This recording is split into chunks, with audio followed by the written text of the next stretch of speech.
আগামী ৬ মাস পর বাংলাদেশের অভ্যন্তরে গৃহযুদ্ধ শুরু হবে এমন একটি রিপোর্ট করেছে কানাডার পত্রিকা।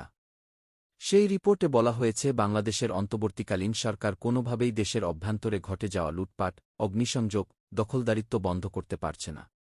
বাংলাদেশের রাজনৈতিক দলগুলো নিজেদের ভিতরেই মারামারি, লুটপাট নিয়ে ব্যস্ত হয়ে আছে। পুলিশ এখন অনেকটা নিরাপদ অবস্থানে থাকার কারণে বাংলাদেশে আইনশৃঙ্খলার অবনতি ঘটেছে। বাংলাদেশের সামরিক বাহিনীর সদস্যরা যদিও রাস্তায় আছেন, তবে তারা বিগত সরকারের মন্ত্রীদের গ্রেফতার করার দিকেই বেশি মনোযোগী।